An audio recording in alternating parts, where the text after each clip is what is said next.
నువ్వు వెళ్ళు సర్వైన దోపుడు సంబంధించిన నీ ప్రాణం నీకు ఇచ్చినాను, ఇదే యెహోవాకు. ఈ 5వ వచనంలో అప్పటికి హెబ్రోన్లో కురేనాకు కూడా ఆత్మకూరు లేకపోతే వేరే కొన్ని సంఘాలు కూడా చెప్పాడు, అంకుల్ మీరు విషయాన్ని మీరు అక్కడ పోయి చూసుకోండి, మేము లెటర్ ఇచ్చి పంపిస్తామని చెప్పినాడు. అయితే ఇక్కడ సహోదరులు నాగరణ ఒక మాట చెప్పాడన్నా, నువ్వు డబ్బు కొరకు లేకపోతే పెద్ద సంఘాల కొరకు చూడొద్దన్నా ప్రార్థన చేసుకున్నాను అంటే నాకు ఈ మాట దేవుడు మాట్లాడటం వచ్చింది.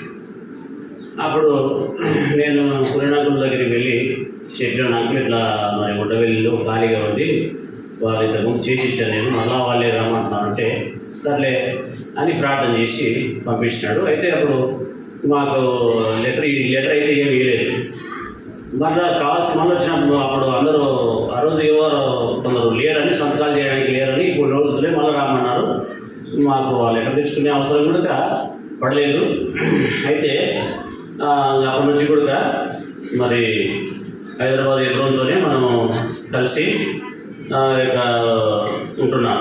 ఇక్కడ గద్వాలతోని తర్వాత శాంతిరాజన్న మరి ఆయనతో కూడా కొంతకాలం కలిసి ఉంటున్నాం. ఇంకా మరి ఇక్కడ ఈ యొక్క ఉండవెల్లిలో ఈ 5 సంవత్సరాల్లో 7వ సంవత్సరం ఇది. ఈ 7 సంవత్సరంలో మాకు అనుబంధం ఎట్లా ఏర్పడిందంటే కనుక వీళ్ళు ఒక ఫ్యామిలీ నాగరాజు అని ఉన్నాడు, వాళ్ళ ఫ్యామిలీకి సంబంధించినటువంటి బంధువులందరికీ కూడా నేను పరిచయము, తర్వాత వాళ్ళ కోరికలు ఏమినా కానీ తెలుస్తాను. ఇక్కడ నాగరన్న బంధువులు వస్తాయి, తోమన్న బంధువులు వస్తాయి, సైమానన్న బంధువులు వస్తాయి, వాళ్ళ బంధువులు ఎక్కడెక్కడ ఉండేదంతా కూడా తెలుసు. తర్వాత ఇక మరి రవీంద్రన్న బంధువులు, ఇక ఆడపిల్లలు మన సంఘం మనం ఏ కార్యక్రమం పెట్టినా కానీ మన సంఘం కంటే ముందర మన సంఘం యొక్క ఆడపిల్లలు ఎక్కువగా సహకరించడానికి ముందుకు వస్తారు. వాళ్ళకే ముందుగా మరి ఇన్విటేషన్ వస్తుంది, వాళ్ళను మరి పిలుచుకొని వారు ఖచ్చితంగా ఇక్కడికి రావడం జరుగుతారు. ఆ విధంగా మరి బంధుత్వం అనేటువంటిది అట్లా పెరిగిపోయింది. రెండోది పైగా ఇక మరి 2021లో దేవుడు ఇచ్చినటువంటి వాగ్దానం బట్టి నా యొక్క ద్వితీయోపదేశ కాండంలో 30వ అధ్యాయంలో ఏమని రాయబడిందంటే, నీ పితరుల కంటే నీ ఎక్కువగా విస్తరించదము అనే మాటను బట్టి ఆ సంవత్సరము ఆ ముందు భాగము మరి పిల్లర్లు వేసి స్లాబ్ వేయాలనేటువంటి ఆలోచన వచ్చింది. ఎందుకంటే అప్పటికే 2017-18 ఇక్కడ మందిరం ఫుల్గా అయిపోతూ ఉంది, పట్టడం లేదు, ఆ బయట కూర్చోబట్టి ఇక్కడనే బాత్రూమ్లు ఉన్నాయి అని సహోదరులకు చెప్పినాను.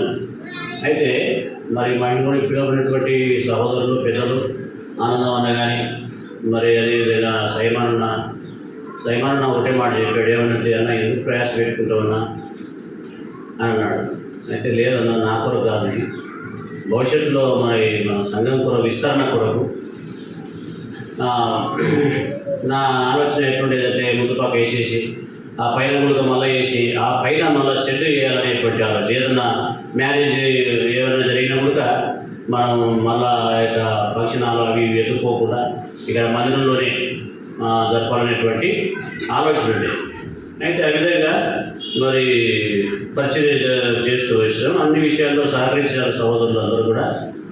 అయితే మా తండ్రి గారికి 2018 నుంచి 19 ఆగస్టు వరకు ఆయనకు ఆరోగ్యం బాగలేని పరిస్థితుల్లో అక్క అక్కడికి ఊడిపోయింది.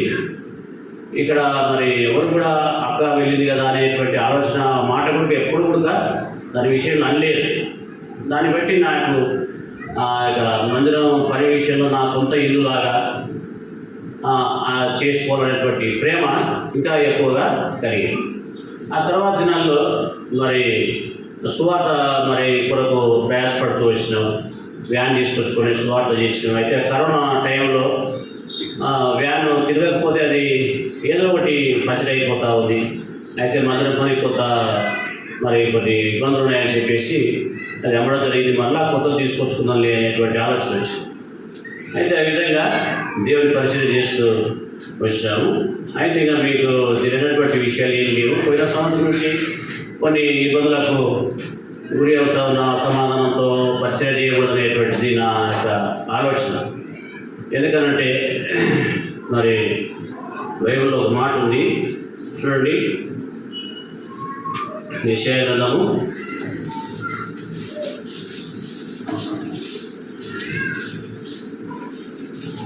1వ అధ్యాయము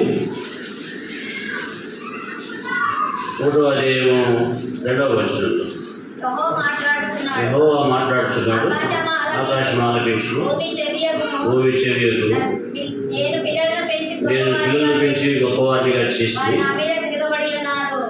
ఇక్కడ మాట ఎంతో సత్యం అనిపించింది. ఎందుకంటే ఈయన దాదాపు ఒక సంవత్సరానికి పైగా అయితే ఉంది.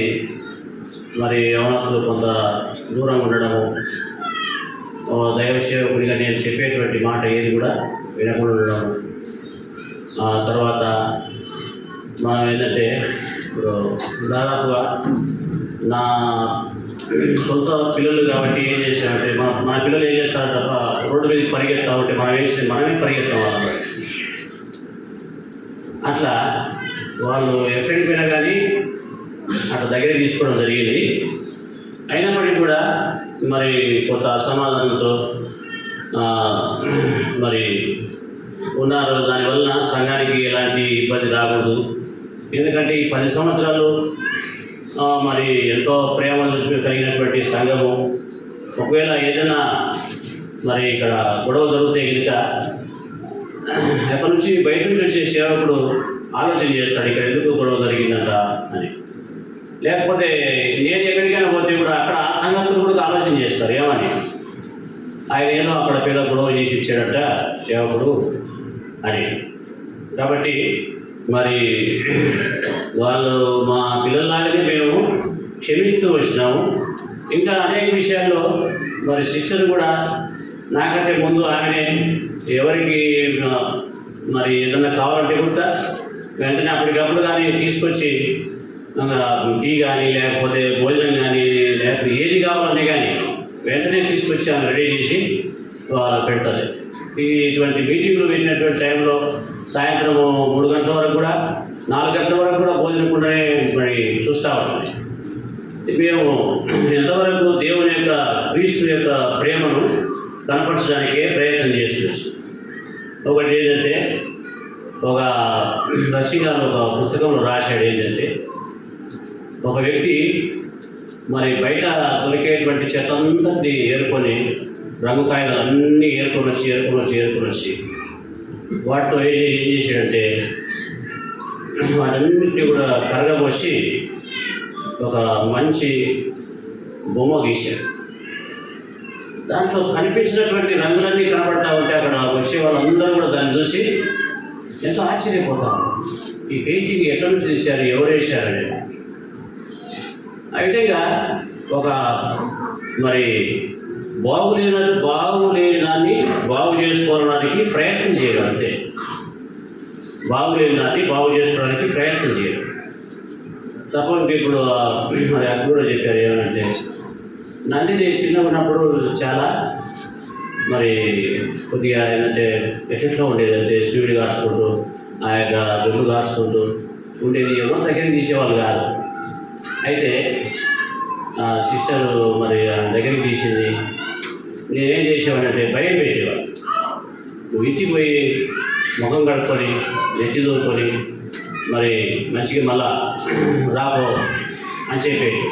అట్లా చిన్నగా మళ్ళీ ఒక 6 నెలల కల్లా ఆ పాప చిన్నగా తయారైపోయింది. ఇప్పుడు ఆ పాప ఉదయకాలం వచ్చిన వెంటనే ముందుగా తాత ప్రైజ్ ఆడతాం, అవ్వ ప్రైజ్ ఆడాలి కదా. రోజుకు ఇప్పటికి 30-40 సార్లు అడుగుతుంటుంది ఏమంటే నేను వస్తా అక్కడికి, ఎవరన్నా అన్నారా కదా. అయితే దేవుని కృప మరి ప్రభు యొక్క ప్రేమను మరి ఆ విధంగా మాకు తెలిసిన కాడికి మేము ప్రభు ప్రేమను పంచినాం. సహోదరుడు బ్రహ్మన్న అయితే కొత్తగా వచ్చాడు, ఆయనకు ఒక పరదేశిని బాధించకూడదు అనేటువంటి దేవుని యొక్క వాక్యం ఉంది. కొన్ని విషయాల్లో ఆయనకు అంతగా తెలియకపోవచ్చు, కానీ అనేక విషయాల్లో మనం ఇట్లా బ్రదర్ అని ఆయన కొన్ని విషయాలు చెప్పుకుంటూ వచ్చాం. ఇక మరి దేవసేన మీనక విషయంలో కూడా మరి కొన్ని విషయాలు వాళ్ళతో పంచుకుంటున్నప్పుడు ఆ విషయాలు మాట్లాడుతున్నప్పుడు వాళ్ళు చాలా పెద్ద పెద్ద దైవ సేవకుల మధ్యలో కూడా ఎదిగొచ్చారు.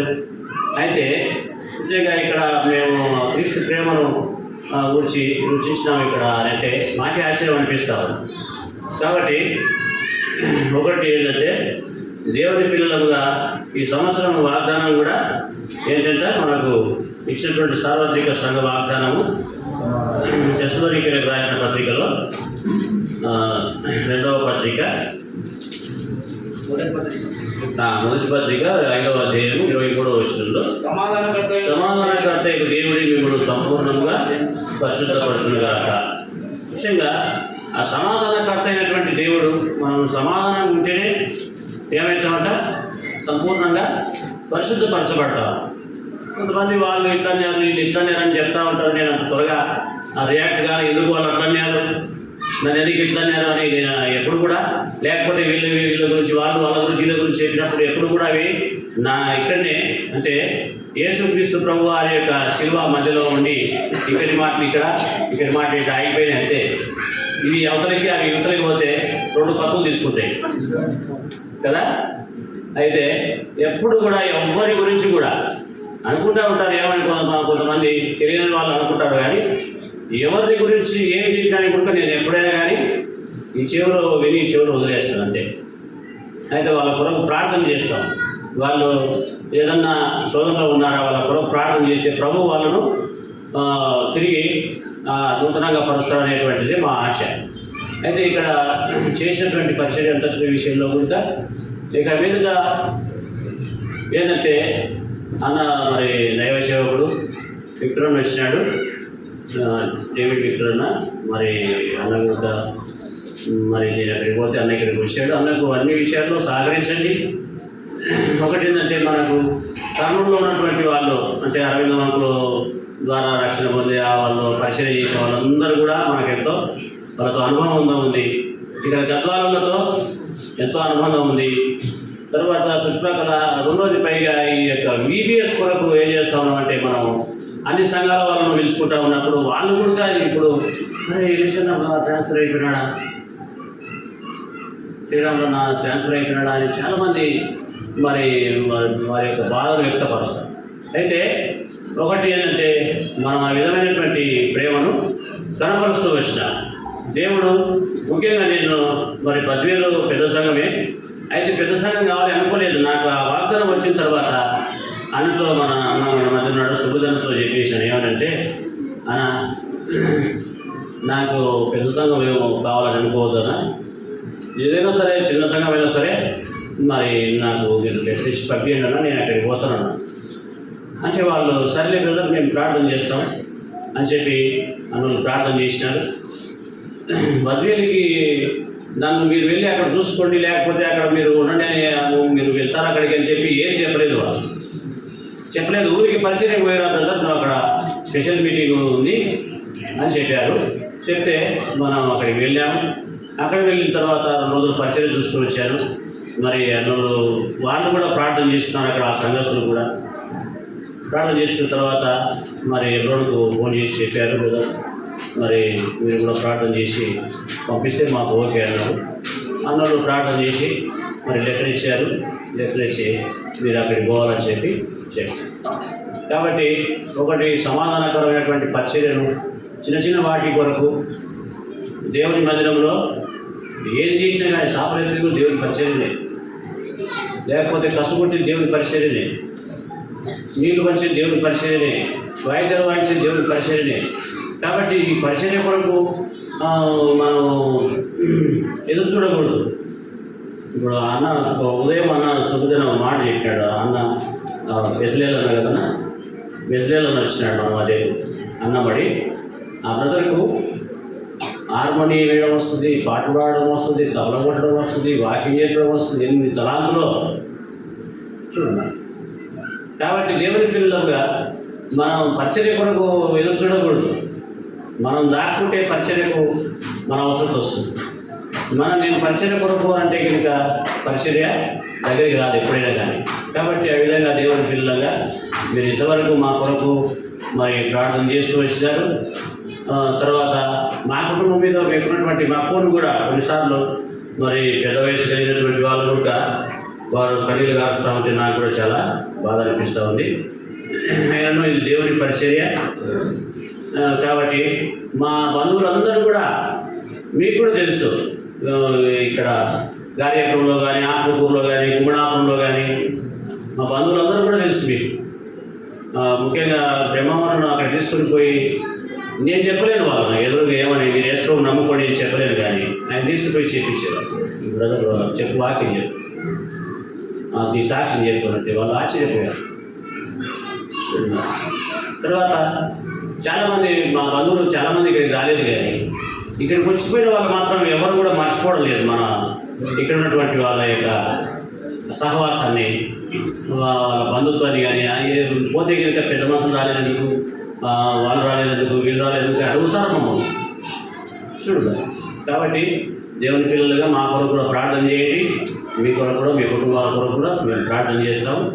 మరి ప్రభుత్వమైతే రేపు వేకాలము మరి అక్కడ నుంచి వ్యాన్ వస్తుంది, అప్పుడు నా సామాన్ తీసుకుని పోతాను. ఆ తర్వాత నమ్ముక రేపు సాయంకాలానికల్లా మరి ఇక్కడికి వస్తాను. Praise God. చిన్న ప్రార్థన చేస్తాము ఈ సాక్ష్యం అనుభవం కొరకై. తర్వాత లేచినప్పుడు ఒక చిన్న పాట 2-3 చరణాలు పాడతాము. తర్వాత కొంత సమయం మాత్రమే, ఒక హాఫ్ అన్ అవర్ అట్లా దేవుని యొక్క వాక్యం ఉంటుంది. ఆ తర్వాత మీకు స్నాక్స్ టీ ఉంటుంది, వెళ్ళొచ్చు. కాబట్టి తొందరపడి ఎవరు వెళ్ళొద్దు, విషయాలు గుర్తుపెట్టుకొని చిన్న ప్రార్థన చేద్దాం.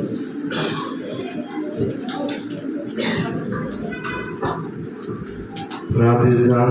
ప్రియమైన మా పరలోకమున తండ్రి, గంభీరమైనటువంటి గొప్ప దేవ, స్తుతులకు కారణభూతుడు దేవ, ఆరాధనలకు యోగ్యుడైన దేవ, స్తుతి కీర్తనలకు పూజనీయుడైన దేవ, క్రీస్తు యేసు ప్రశస్త నామ పేరిట నేను ఆరాధించి పూజిస్తున్నాను. దైవ ప్రభు, మరి విడుకోలు కార్యక్రమం కూటాన్ని బట్టి ఇంతవరకు వీళ్ళందరూ సాక్ష్యం ఇస్తూ వచ్చారు. ఆ సాక్ష్యాలను మీరు నిలవుతూ వచ్చారు. పరిశుద్ధులందరూ నిలవుతూ వచ్చారు. ఆ ప్రియతన్ని వాటిపై ముద్ర వేసి నీటి పనుక చేయమని ప్రార్థిస్తున్నాను. మిగిలిన వాక్య సందేశాన్ని మన దీవెనకరించమని ప్రార్థిస్తున్నాను. దైవ ప్రభా, ఈ రాత్రి భద్రుడికి రేపటి మరి సామాగ్రితో వెళుతున్నాడు. అక్కడ ఇక్కడికి వెల్కమ్ ద్వారా నేను కూడా సదరు ప్రాంతం నుంచి ప్రభు సామాగ్రి రావడానికి మార్గాలను సరళం చేయమని వేడుకొస్తున్నాను. ప్రభా, మీరు కనికరించడం నీ గాయక నష్టములకు అప్పగించుకోవచ్చు. క్రీస్తు ప్రశస్త నామం పేరిట ప్రార్థించి వందనములు చేస్తున్నాం. లేచి నిలబడి ఒక చిన్న పల్లవి 2 చరణాలు పాడతాము. తర్వాత ఒక హాఫ్ అన్ అవర్లో అక్కడ ముగిస్తాము. ఎవరు తొందరపడదు. పేదల సేవకుడు కుమార్ గారండి.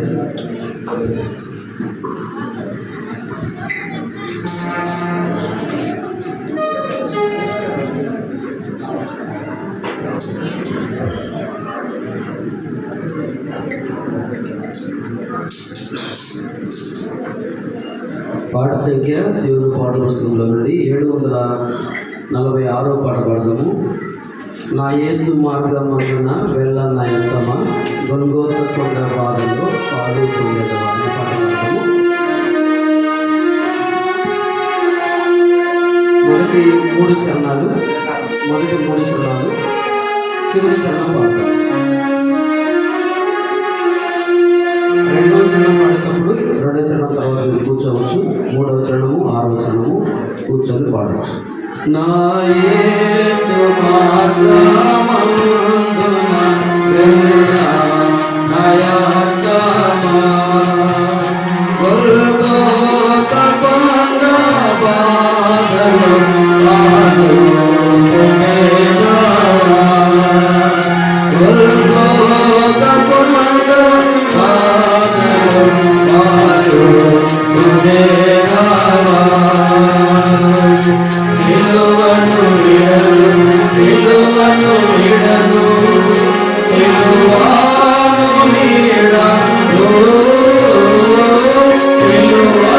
విడను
ఈ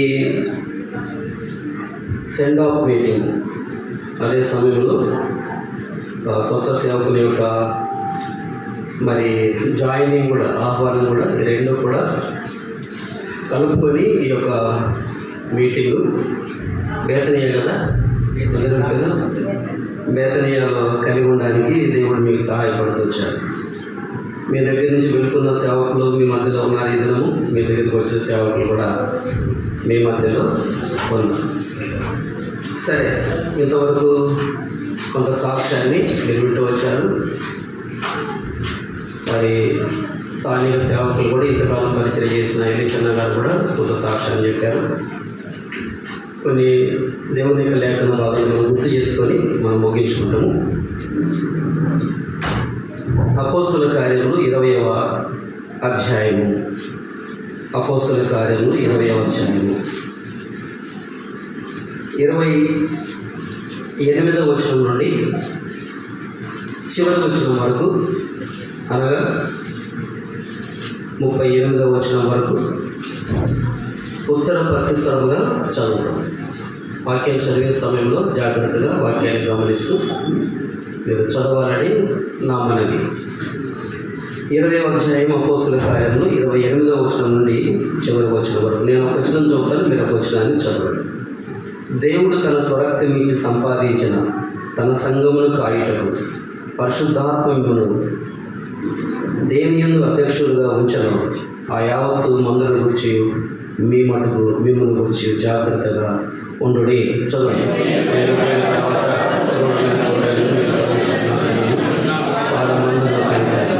ఉపయోగించు.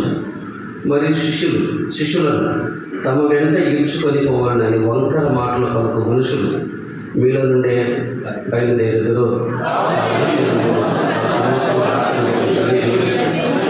మనుషుని మానక 32వ వచనం.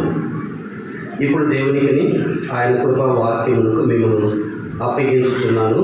ఆయన మీకు క్షేమాభివృద్ధి కలగజేయుటకును పరిశుద్ధ పరచబడిన వారందరిలో స్వాస్థ్యము మీకు అనుగ్రహించుటకును శక్తిమంతుడు. చదవండి.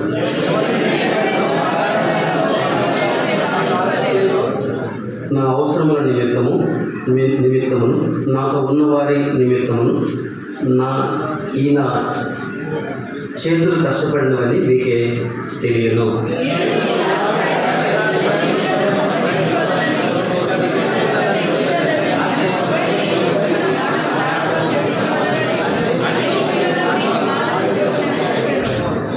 అతను ఇలాగూ చెప్పి మోకాల్లోని వారందరితో ప్రార్థన చేశాను.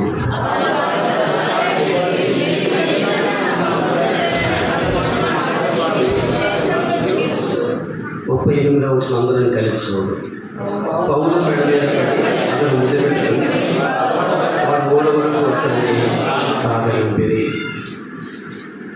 దేవుని సహాయం కొరకు చిన్న ప్రార్థన చేస్తుంది. ప్రేమైన తండ్రి, మీ వందనములు, స్తుతులు స్తోత్రములు చెల్లించుకుంటూ వినామాన్ని బట్టి స్తుతించి ఘనపరచుటకు అనుగ్రహించిన యొక్క సమయం కొరకు వందనములు. ప్రత్యేకించి విరాసుడు ఎలిషన్న కొరకు ప్రార్థన చేస్తున్నాం తండ్రి. సహోదరి కొరకు వారి కుమారుడు చార్లెస్ గారికి వందనములు. కొన్ని సంవత్సరాలుగా బేతనియాలో ఉండవలను సేవించడానికి అనుగ్రహించిన కృప కొరకే వందనములు. సంఘముతో వారికి ఏర్పడిన మరి బంధం కొరకే కూడా సూచిస్తున్నాం. అతి నిశ్చితమైనది వారికి వాగ్దానం చేసి ఆ వాగ్దానం ప్రకారం వారి బద్దెలు తీసుకెళ్తున్నాం. అందుకొరకు నిశ్చితమని నమ్ముచున్నాము. విలాసు విక్రమ కొరకే విషయంలో ప్రార్థన చేస్తున్నాం. కేంద్ర కొరకే తను కూడా తండ్రి మరి ఎంతో భారంగా ప్రార్థన చేసుకొచ్చాడు. కన్నీటితో తన ప్రార్థన ఆలకించి అంగీకరించి ఈ బేతనియాను తన కొరకే మీరు సిద్ధపరచాలని విశ్వాసంతో సూచిస్తున్నాం. ఈ సందర్భంగా మరి చెప్పిన సాక్ష్యం కొరకు వందనములు, చదవబడిన లేఖన భాగముల కొరకు వందనములు మీ చేతులు పెడుతున్నాము తండ్రి. విరిచిపరచండి. అయోగుడైన దాసులను మీ సెలవు చాటును మనం చేయండి. పరలోకం నుంచి మీరు మాతో మాట్లాడి మనం పొందాం. కాని మాట నా నోటికి రాకుండా సహాయం చేసి మీరు మీ ప్రజలకు క్షేమము, ఆదరణ, నెమ్మది, పురికొరకు దాన్ని మాత్రం వెళ్ళపరుచుంటండి. శత్రువు సిగ్గు అపజీకు నామని మాయం తెచ్చుకున్నాను. యేసుక్రీస్తు ప్రభుల వారి అతి పరిశుద్ధ నామములో మెట్టుకు నా నాలుకను, నా పెదవులను, నా గొంతుకును సమస్తాన్ని మీ పరిశుద్ధమైన అగ్నితో పుట్టి కాల్చి పరిశుద్ధపరిచి పరలోకం నుంచి మీ మాటలు అనుగ్రహించమని యేసు ప్రభు నామములో ప్రార్థిస్తున్నాం తండ్రి. ఆమేన్. సహజంగా మరి మీరు చాలామంది సాక్ష్యం చెప్పగలరు. ఒకవేళ మైక్ దగ్గరికి వచ్చి మీరు చెప్పలేకపోయినా కూడా, ఎందుకంటే ఫస్ట్ టైము మీ మధ్యకు ఎలేషన్న గారు మొదటిగా సేవకునికి వచ్చాడు. ఆ తర్వాత రెండవసారి కూడా మీ దగ్గరికి వచ్చి 2 పర్యాయాలు కలిపి 10 సంవత్సరాలకు పైన మీ మధ్యలో ఆయన సేవ చేస్తూ వచ్చాడు. 10 సంవత్సరాల బంధం అంటే అది సామాన్యమైన విషయం ఏమీ కాదు.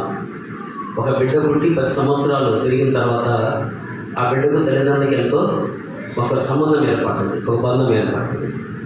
అట్లనే ఒక సేవకుడు 10 సంవత్సరాల దగ్గర సేవ చేసిన తర్వాత వారి పిల్లలు 10 సంవత్సరాల వయసులో ఉన్న పిల్లలు వారి సేవకు వచ్చినప్పుడు వాళ్ళు 20 సంవత్సరాల వయసుకు వచ్చినప్పుడు దాన్ని బట్టి ఎంత బంధం ఏర్పడుతుంది.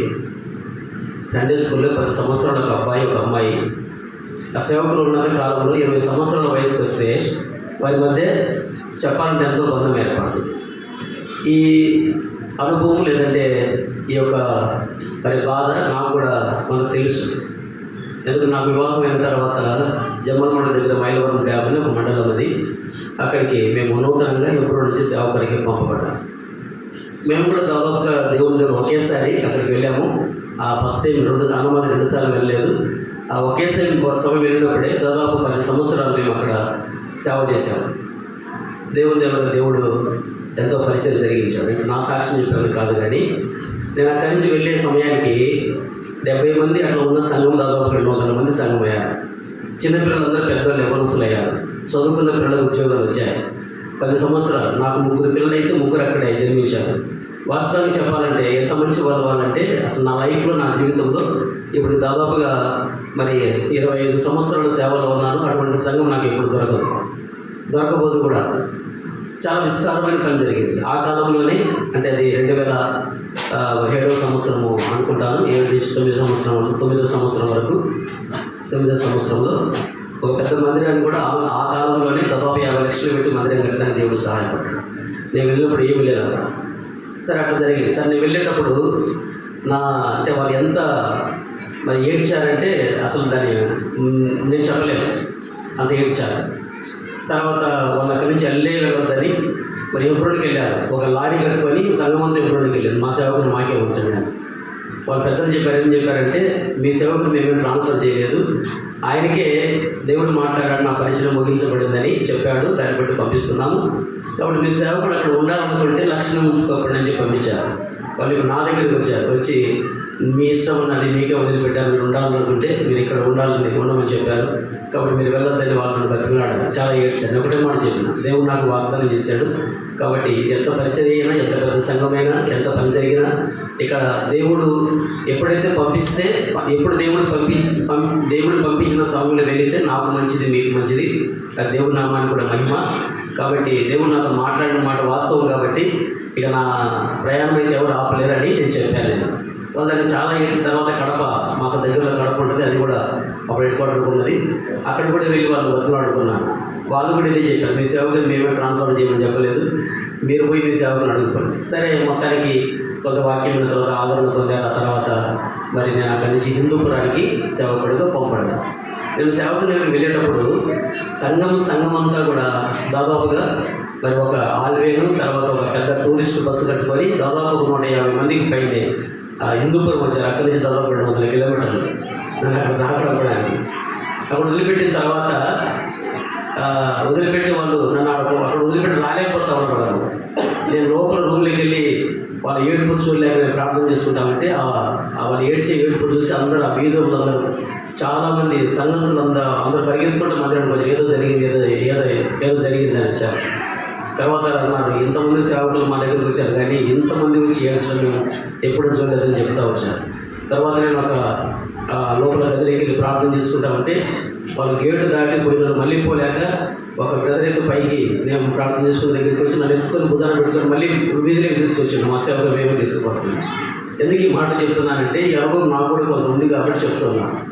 మాకు ముగ్గురు సంతానం మీద ముగ్గురు పిల్లలు అక్కడే పుట్టారు. ఎప్పుడు మా పిల్లలకు మేము స్నానం చేయలేదు, ఎప్పుడు మా పిల్లలకు మేము బట్టలు కట్టలేదు, ఎప్పుడు మా పిల్లలకు మేము స్కూల్ పంపించలేదు, ఎప్పుడు మా పిల్లలకు మేము భోజనం పెట్టలేదు. అంతా విశ్వాసలే. 3 డెలివరీలు కూడా అక్కడ అయితే మా తల్లిదండ్రులు కానీ నా భార్య తల్లిదండ్రులు కానీ రాలేదు. అంత విశ్వాసలే తల్లిదండ్రులు మా దగ్గర డ్యూటీలు వేసుకొని చేసింది. కాబట్టి ఆ ప్రేమను మేము మర్చిపోలేదు. కాబట్టి మీ మధ్యలో బ్రదర్ 10 years ఉన్నాడంటే మరి ఒకవేళ చాలామంది బయటికి వ్యక్తపరచుకోలేకపోయినా కూడా హృదయంలో తప్పకుండా ఆ బాధ అనేది ఉంటుంది. ఎందుకు ఈ మాట చెప్తున్నానంటే అన్న ట్రాన్స్ఫర్ గురించి ప్రస్తావన నా దగ్గరికి మొదటిగా వచ్చినప్పుడు మరి ఇప్పుడున్న పెద్దలు ఒప్పుకోలేదు. అన్న మా దగ్గర ఉంటే బాగుంటుందని వాళ్ళు కూడా కొంచెం బలవంతం చేశారు. ఎక్కడికి వెళ్ళొద్దని ఇక్కడ ఉంచండి అని చెప్పారు. ఆ తర్వాత నేను వచ్చి కూర్చోబెట్టి కొన్ని విషయాలు చెప్పాను. నేను మరి మన పేదల పరిచయకు వచ్చినప్పుడు రెగ్యులర్గా వస్తా ఇక్కడ కూర్చొని వాళ్ళతో మాట్లాడి నేను చెప్పాను. సేవకులు అంటే ఎప్పుడు కూడా ఒక దగ్గరే ఎల్లకాలం ఉండి పరిచయం చేసేది సేవకుల పరిచయం కాదు. వాళ్ళు కొంతమందికి మాత్రం దేవుడు అందిస్తాడు. ఇప్పుడు అరవిందమ్మకులు ఉన్నాడు. అరవిందమ్మకులు ఒకే స్థలంలో చాలా కాలం చేశాడు. అది కొందరికి మాత్రమే ఉంటుంది, అది అందరికీ ఉండదు. తర్వాత గిద్దలూరు దేవదానమ్మకులు ఉన్నాడు. ఒకే స్థలంలో చాలా కాలం పరిచయం చేశాడు. అది కొందరికి మాత్రం ఉంటుంది. కరీంనగర్ ప్రసాదంగా ఉన్నాడు. ఆయన చనిపోయేంత వరకు ఒక దగ్గరే సేవ చేశాడు. ఇట్లా కొంతమందికి మాత్రం ఉంటుంది, అందరికీ కాదు. అది అందరికీ ఉండదు. కొంతమందికి మాత్రమే ఉంటుంది అటువంటి పరిచర్య. ఒక స్టెప్ సూపర్ చూడండి. ఇప్పుడు ఈ మందిరం ఉంది. ఈ మందిరం ఈ యొక్క ఆకారానికి రావడానికి చాలామంది పనిచేశారు. చాలామంది అంటే రాడ్ పని చేసేవారు, రాడ్ పని చేసేవారు, రాడ్ పని చేశారు. సిమెంట్ పని చేసేవాళ్ళు సిమెంట్ పని చేశారు. కంకర పని చేసేవాళ్ళు కంకర పని చేశారు. తర్వాత స్లాబ్ వేసే పని చేసేవాళ్ళు స్లాబ్ వేసే పని చేశారు.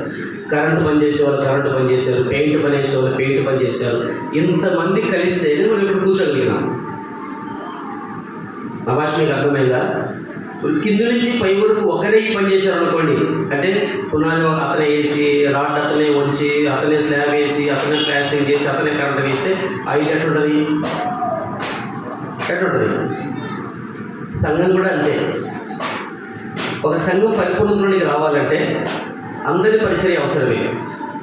కొంతకాలం దేవుడు ఆయన పరిచర్యను ఇక్కడ ఆశీర్వదించాడు. ఆ తర్వాత ఇంకొక సేవకుని తీసుకొని దేవుడు చేసిన ఆయన ద్వారా ఇంకొక పరిచర్య. ఒకే సేవకునికి అన్ని తలాంతులు అన్ని వరాలు ఉండవు. అర్థమైందండి? కొన్ని తలాంతులు కొన్ని వరాలు ఉంటాయి. కాబట్టి ఆయన చేసే పని ఆయన చేస్తాడు. ఆయన పని అయిపోయింది. తర్వాత ఇంకొకరు వస్తాడు. ఆయనకు దేవుడు ఏం చేస్తాడు? ఈయనకు లేని వరాలు తలాంతులు ఉంటాయి. ఇప్పుడు సపోజ్ ఇట్లా కీబోర్డ్ వేస్తాడు, ఎలిసరి కీబోర్డ్ సపోజ్ చెప్తున్నా. అట్లా దేవుడు ఏం చేస్తాడు? ఒక్కొక్కరికి కొన్ని తలాంతులు కొన్ని వరాలు వేస్తాడు. కాబట్టి సంఘం పరిపూర్ణకి రావాలంటే ఒక మాట మనం చదువుదాం రండి. నేను ఎక్కువ సమయం తీసుకొని చెప్పాను కాబట్టి ముందే నేను చెప్పలేకపోతా ఉన్నా. కొంచెం ఓపికతో కొన్ని మాటలు వినండి. ఎఫ్ఎస్సి పత్రిక 4వ అధ్యాయం రండి. ఎఫ్ఎస్సి పత్రిక 4వ అధ్యాయము ఒక మాట మనం చదువుదాం చూడండి. మరి ఎన్నో వచనం అంటే 13వ వచనం. ఎవరైనా చదవండి 13వ వచనము. జాగ్రత్త గమనించండి. పరిశుద్ధులు సంపూర్ణ అవునట్లు క్రీస్తు శరీరము క్షేమాభివృద్ధి చెందుటకును పరిచర్య ధర్మం జరుపుటకును ఆయన కొందరిని అపోస్తులుగాను, కొందరిని ప్రవక్తలుగాను, కొందరిని సువార్థికులుగాను, కొందరిని కాపురులుగాను, ఉపదేశకులుగాను సంఘము క్షేమాన్ని పొందుటకు. క్రీస్తు శరీరము క్షేమాన్ని పొందుటకు. క్రీస్తు శరీరం అంటే సంఘం. క్రీస్తు సంఘమైన శరీరము అంటే క్రీస్తు శరీరమైన సంఘము క్షేమాభివృద్ధి పొందాలంటే రకరకాల పరిచయలు అక్కడ ఉన్నాయి. కొందరేమో ఏం చేస్తారంటే అపోస్తుల పరిచయం చేస్తారు, ఇంకొందరేమో ప్రవక్తలు పనిచేస్తారు, ఇంకొందరేమో సువార్తికులు పనిచేస్తారు, ఇంకొందరేమో కాపురులు పనిచేస్తారు, ఇంకొందరేమో ఉపదేశాలు పనిచేస్తారు. పైన ఉండే ఈ 3 పరిచర్యలు సేవకునికి సంబంధించినవి. అంటే అపోస్తలుడు, ప్రవక్తలు, సువార్తికులు, ఈ 3 పరిచర్యలు సేవకునికి సంబంధించినవి. కింద ఏదైతే ఏమి చెప్పబడిన తర్వాత కాపరులు, ఉపదేశకులు ఉన్నారో వారి సంఘ పెద్దలకు సంబంధించిన పరిచర్య. ఈ కాపరులు, ఉపదేశకులు ఎప్పటికిక్కడే ఉంటారు, సంఘంలోనే ఉంటారు. వాళ్ళు కాపరులు వాళ్ళు సంఘ పెద్దలకి స్థానికులుగా ఉంటారు. కానీ పై పరిచయం ఎవరికైతే చెప్పబడిందో వారు ఏం చేయాలి? అనేక స్థలాలను తిరిగి చేయాలి. ప్రవక్త ఒక దగ్గరే ఉండడు, సువార్తికుడు ఒక దగ్గరే ఉండడు, అర్థమైందా? అపోస్తులు ఒక దగ్గరే ఉండదు. వీళ్ళు ఏం చేయాలి? వీళ్ళు తిరిగి పరిచయం చేయాలి. ఈ సంఘం తర్వాత మరొక సంఘం, ఆ సంఘం తర్వాత ఈ మరొక సంఘం. వాళ్ళు ఏం చేస్తారు? ఒక దగ్గర ఉండి చేసే పరిచర్య కాదది. అర్థమైందండి? అందుకనే పౌలు గారి గురించి కొన్ని మాట మనం చదువుతూ వచ్చాను, నేను చదివిస్తూ వచ్చాను. చాలా విషయాలు ఉన్నాయి. పౌలు గారి గురించి ఒక 5 విషయాలు మీకు గుర్తు చేస్తా. పౌలు గారి పరిచర్యలో ఉండేవి ఒక 5 విషయాలు మీకు గుర్తు చేస్తా. ఇవి ప్రతి సేవకులకు లేదా మరి ప్రతి సేవకులకి ఇటువంటి పరిచయం ఉన్నట్లయితే ఆ సంఘాలంతా క్షేమాన్ని పొందుతాయి. కింది 2 పరిచయలు ఏవైతే కాపర్లు, ఉపదేశాలు ఉన్నారో వారు ఏం చేస్తారంటే సేవకులు లేని సమయంలో ఈ కాపర్లు ఏం చేస్తారంటే ఎవరు సంఘానికి రాలేదు, ఎవరు సంఘానికి వస్తున్నారు, ఏ కుటుంబంలో ఏ సమస్యలు ఉన్నాయి, ఎందుకు వారి మందిరికి రాలేకపోతున్నారు, ఎవరు బలిములుగా ఉన్నారు, వారి దగ్గరికి వెళ్ళి వారిని పరామర్శించి వారితో మాట్లాడి వారి సమాధానం పరుచుకొని వారి దేవునికి మందిరానికి ఏం చేయాలి? సమకూర్చుకోవాలి. అది కాపర్లు, ఉపదేశాలు చేసే పని. అర్థమైందండి? సరే, ఇప్పుడు గమనించినట్లయితే అపోస్తలుడైన పౌలు గారి పరిచయం బహు సుదీర్ఘమైనది మనం చదువుతున్నాం. యేసుక్రీస్తు ప్రభువుకు 12 మంది శిష్యులు ఉన్నారు. ఇస్కరియోతు యూదా తన ఉరి పెట్టుకొని చనిపోయాడు. ఆ స్థలంలోకి మత్తయి వచ్చాడు. ఆ తర్వాత ఆ 12 మంది పరిచర్య కంటే కూడా అపోస్తలుడైన పౌలు తర్వాత రక్షణ పొందినప్పటికీ అపోస్తలుడైన పౌలు గారి యొక్క పరిచర్య మరి ఎంతో సుదీర్ఘంగా ఉన్నట్టుగా మనం దేవుని యొక్క లేఖన భాగాలు మనం గమనిస్తాం. కొత్త నిబంధనలో ఎన్ని పుస్తకాలు ఉన్నాయి? మొత్తము సిస్టర్స్ చెప్పండి. మీరు సిస్టర్సా? అంటే నీకే జ్ఞానం ఉందనే.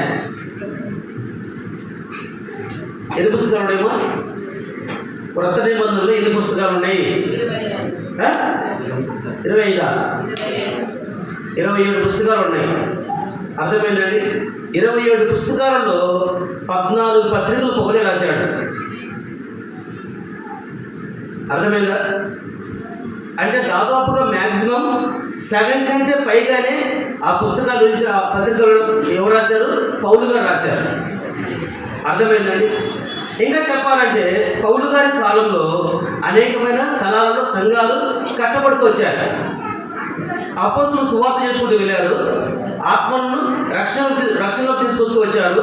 వారికి బాప్తిసం ఇచ్చారు. ఆ తర్వాత సంఘాలను కట్టే ఆ భారమ పరిచర్య అపోస్తలుడైన పౌలు గారికి దేవుడు ఇచ్చాడు. కాబట్టి అనేక స్థలాలలో రక్షణ పొందిన వారిని సంఘముగా సమకూర్చి వారిని సంఘముగా కట్టి అక్కడ పెద్దలు ఏర్పరిచి అక్కడ పరిచయం జరిగిన తర్వాత పౌలు గారు మరొక స్థలానికి వెళ్ళి అట్లా పరిచయం చేస్తూ వచ్చారు. ఒక 5 విషయాలు మీకు గుర్తు చేస్తాను. అపోస్తలుడైన పౌలు ఉండే పరిచయం ఉండే 5 విషయాలు.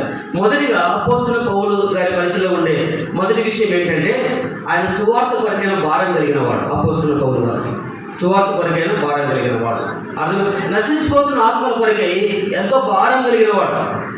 అర్థమైందండి? ఎంతో భారం కలిగిన వాడు. రెండవదిగా అపోస్తలుడైన పౌలు గారు దేవుని యొక్క పరిచర్య కొరకై ఎంతగానో శ్రమ పడినవాడు.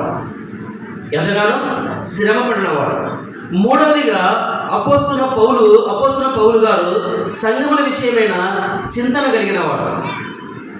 సంఘముల విషయమైన చింతన కలిగిన వాడు. నాలుగవదిగా అపోస్తలుడైన పౌలు గారు దేవుని కొరకై ఎంతో క్రయాన్ని చెల్లించిన వాడు. ఐదవదిగా అపోస్తలుడైన పౌలు గారు దేవుని యొక్క పరిచర్య కొరకై తన ప్రాణాన్ని కూడా పెట్టడానికి సిద్ధపడ్డవాడు. ఈ 5 పరిచర్యలు అపోస్తలుడైన పౌలు మనం గమనిస్తాం. అర్థమైంది? మొదటిగా ఆయన సువార్త కొరకైన భారం కలిగిన వాడు. రండి కొన్ని లేఖన భాగాలు మనం చూద్దాం ఇప్పుడు మనకు అర్థం కావడానికి. కొరింథీయులకు రాసిన మొదటి పత్రిక 9వ అధ్యాయం. కొరింథీయులకు రాసిన మొదటి పత్రిక 9వ అధ్యాయం 16వ వచనం చదువులు. ఎవరున్నా ఒకరు జాగ్రత్త చదువు. మంచిగా చదవండి. నేను సువార్తను ప్రకటించుచున్నను, నాకు అతిశయ కారణము లేదు. సువార్తను ప్రకటింపవలసిన భారము నా మీద మోపబడి ఉన్నది. అయ్యో, నేను సువార్తను ప్రకటింపకపోని యెడల నాకు శ్రమ. ఏమన్నాడు పౌలు గారు? సువార్త ప్రకటింపవలసిన భారము నా మీద మోపబడి ఉంది. అర్థమైందండి? సువార్తను ప్రకటించకపోతే నాకు శ్రమ, అది నా మీద మోపబడి ఉంది. అయ్యో, సువార్త ప్రకటించకపోతే నాకు శ్రమ అన్నాడు. అంటే ఎంతో ఓపోయాడంటే సువార్త ప్రకటించకపోతే నాకు శ్రమ. అందుకని దైవ సేవకులు సంఘంలో ఎవ్వరు సువార్త రాకపోయినా ఒక్కరిద్దరు వచ్చినా వారిని నిలబెట్టుకుని సువార్త పోతారు. ఎందుకు? ఇచ్చే జీతం తగ్గిపోతానే ఏమండి? దేని కొరకు?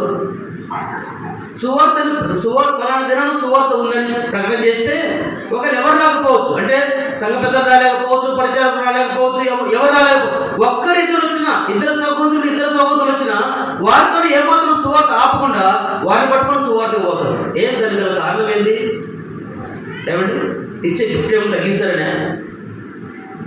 ఆత్మల కొరకైనా చింతన, ఆత్మల కొరకైన భారము, ఆత్మలకు నశించిపోతున్న ఆత్మల కొరకైన పట్టింపు. ఒక్క ఆత్మను రక్షణలోకి తీసుకొచ్చినట్లయితే, ఒక్క ఆత్మను ప్రభుత్వం చేర్చినట్లయితే పరలోకంలో దేవుడు దూతలు మన ప్రభు ఎంతగానో సంతోషిస్తాడు. కానీ ప్రభుని సంతోషపెట్టే కార్యం ఏంటంటే సువార్త ప్రకటించడం. అర్థమైంది? కొంతమంది లోపల ఉండి, అంటే మందిరంలో ఉండి కుర్చీ వేస్తే వాళ్ళు కూర్చోలేకపోయినా కూడా గంటల వాక్యం చెప్తారు, కానీ బయటకు వచ్చి నా మనసు సువార్త చెప్పలేరు. అలసట లేకుండా చెప్తారు. అంటే లోపలికి వచ్చినప్పుడు నువ్వేం చెప్పేది ఎవరైనా చెప్తారు. బయటికి వెళ్ళి ఏం చేయాలి? సువార్త ప్రకటించి ఆత్మను సంపాదించాలి, సంఘంలో చేర్చాలి. అర్థమైంది? ఆ పని చేయాలి. కానీ లోపలికి వచ్చిన వాళ్ళు చెప్పేది ఎవరైనా చెప్తారు. కాబట్టి అపోస్తలుడైన పౌలు గారి పరిచయంలో ఉండే మొదటి లక్షణం ఏంటంటే ఆత్మల కొరకైన భారం, ఆత్మల కొరకైన చింతన, నశించిపోతున్న ఆత్మల కొరకు ఆయన హృదయంలో వేదన. ఎవరు? అయ్యో, నేను సువార్త ప్రకటించకపోతే నాకు శ్రమ.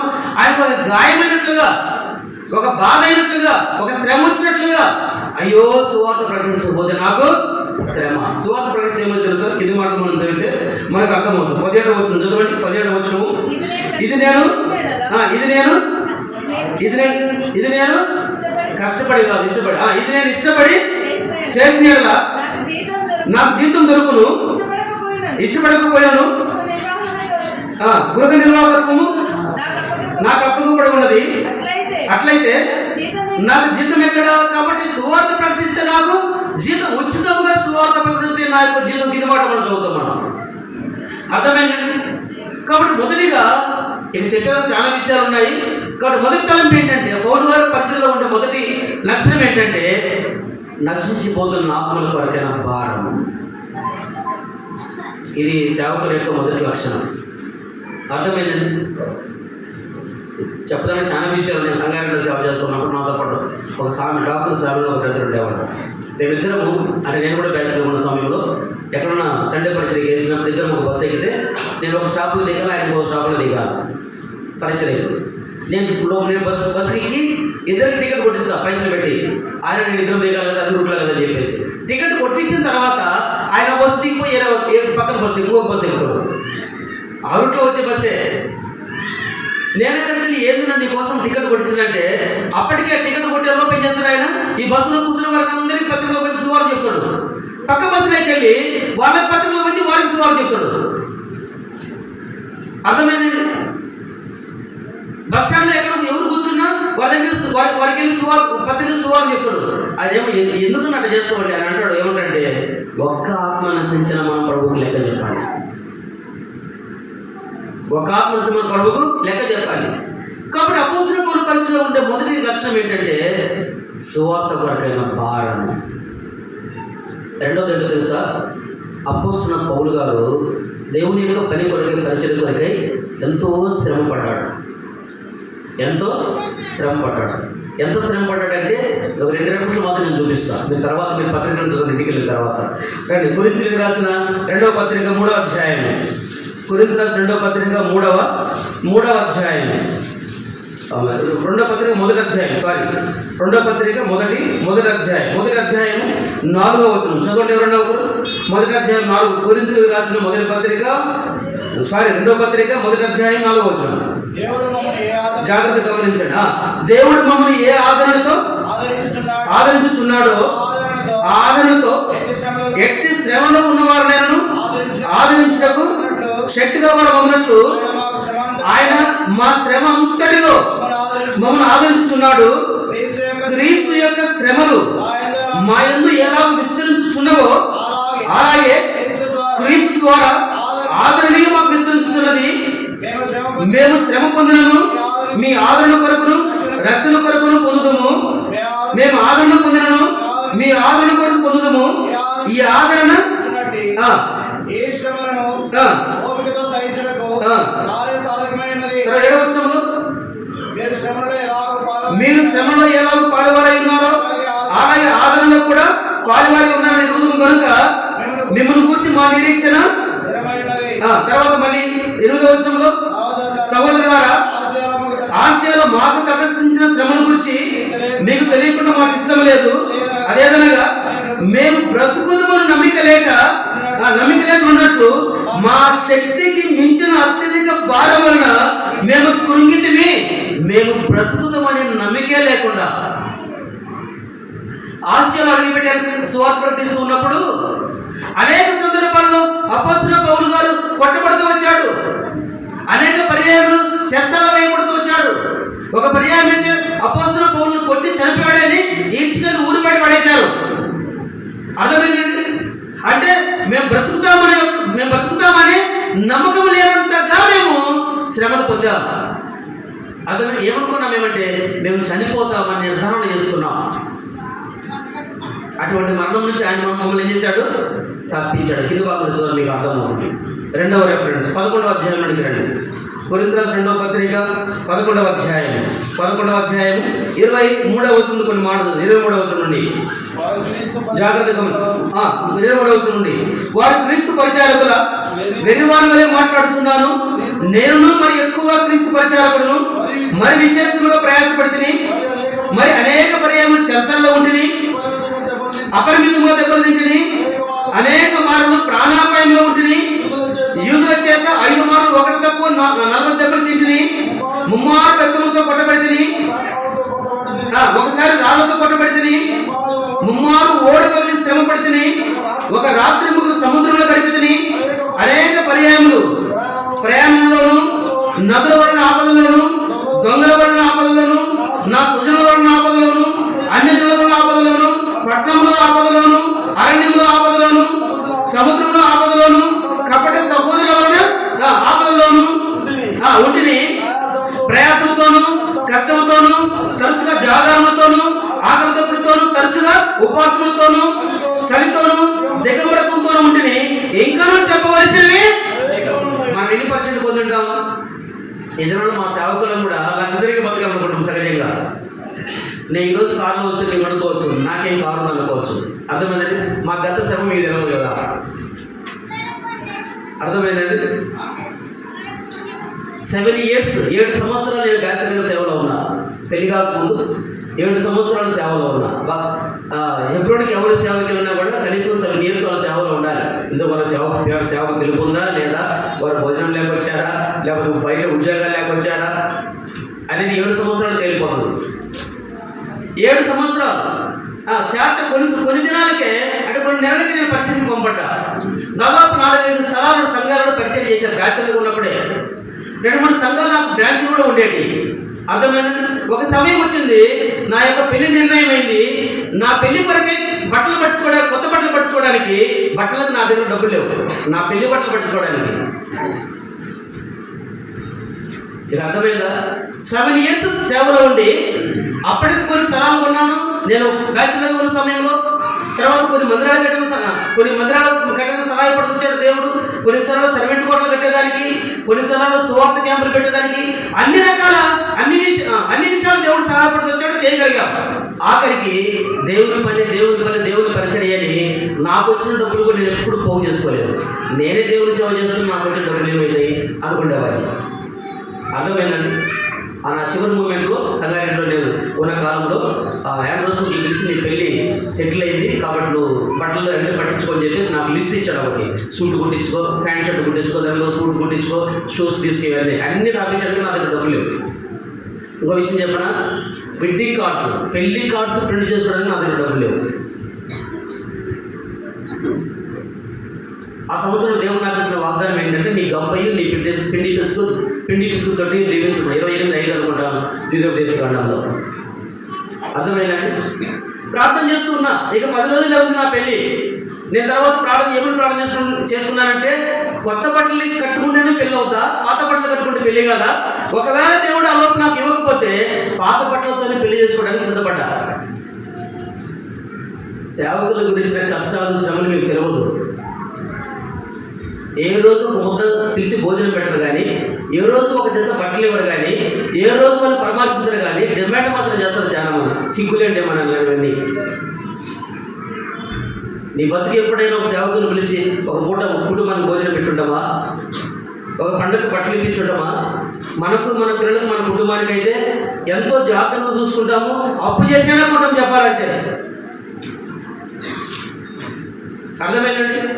ఏ రోజు పిలిచి ఒక ముద్ద భోజనం పెట్టకపోయినా, ఏ రోజు పిలిచి ఒక ముద్ద బట్టలు పట్టకపోయినా, ఏ రోజు పరామర్శించకపోయినా, సేవకునికి ఎంతో బాగలేకపోయినా, ఎంత జబ్బుతో ఉన్నా, ఎట్లున్నా కనీసం చూసి పలకరించలేకపోయినా డిమాండ్లు మాత్రం చాలా ఉంటాయి. దేవుడు సేవకుడు మా ఇంటికి రాలేదు, మమ్మల్ని పరామర్శించలేదు, మమ్మల్ని చూడలేదు, ఇవే సరుకులు కూడా ఉంటాయి. కానీ ఇశ్రాయేలు ప్రజలు, మన పితరులు అరణ్యంలో సలిగి వారు సంహారం చేతబడ్డారు. అరణ్యంలో వారి సవాలు రాలిపోతూ వచ్చాయి. నిజంగా ఒకవేళ ఈ 7 దినాల్లో ధర్మశాస్త్రంలో ఏడుతూ ఉంటే మనం ఎవరు కూడా కూర్చోలేము.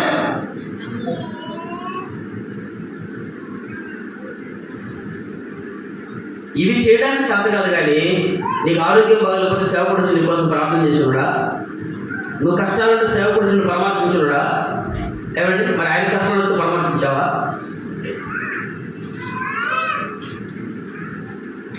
అందుకని 7 దినాల్లో సంఘాలలో స్వార్థం ఎక్కువైపోతా ఉంది.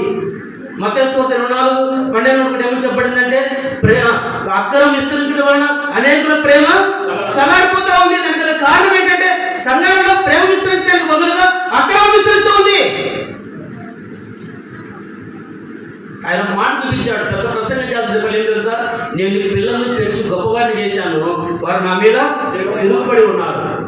ఏ తల్లిదండ్రులు అయినా సరే ఆ పిల్లల కొరకే తల్లిదండ్రులు కష్టపడి ఉంటారు, వాళ్ళే ఉంటారు, వాళ్ళే పొలాలు సంపాదించుంటారు, వాళ్ళే ఇల్లు కట్టి ఉంటారు. అయినా కూడా వారికి ఇంట్లో ఉండడానికి స్థానం కల్పించకపోయినా కూడా ఆ పిల్లల మీద ఏ తల్లిదండ్రులు డిమాండ్ చేయరు. పిల్లలు కొట్లాడుకుంటూ ఉంటే ఏమో తెలుసు, వాళ్ళకి పిలిచి నాన్న మేమైనా పోయి పక్కన గుడిసెలో ఉంటాం లేదా, మీరు మంచిగా ఉండండి, మీరు నెమ్మదికుంటే చాలు అంటారు. దైవ సేవకుల పరిస్థితి కూడా అదే.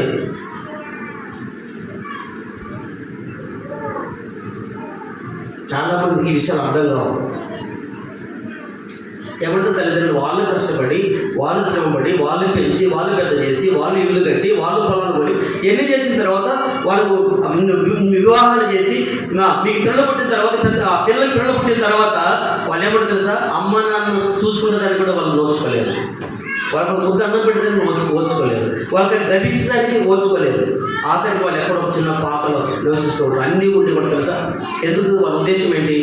మేమేమైనా పర్వాలేదు, మాట్లాడుతూ మంచిగా ఉంటాను. ప్రతి దైవజనుడు కోరికండి.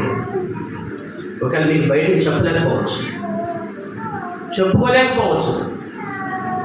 అర్థమైందండి? అక్కడే కూర్చొని మీరు పోతే పోయారు, మేము మాత్రం ఇక్కడే ఉంటామని నిజమైన దేవసేవకులు ఎవరు కూడా కోరుకోరు.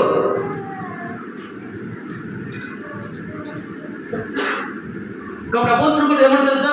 అనేక పర్యాయములు ఆకలి దప్పుతో, దిగుమరత్వంతో, తినడానికి తిండి లేక, కట్టుకునేదానికి బట్టలు లేక, చలి కప్పడానికి దుప్పట్లు లేక జాగ్రత్తగా ఉన్నాను.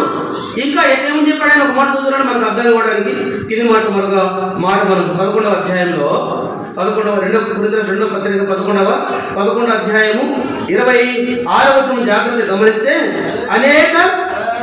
అనేక పర్యాయములు ప్రయాసంలోను, నదుల వలన ఆపదలోను, దొంగల వలన ఆపదలోను, నా స్వజనుల వలన ఆపదలోను, అన్నజనుల ఆపదలోను, పట్టణముల ఆపదలోను, నా అరణ్యముల ఆపదలోను, సముద్రుల ఆపదలోను, కపట సహోదరుల వలన ఆపదలోను.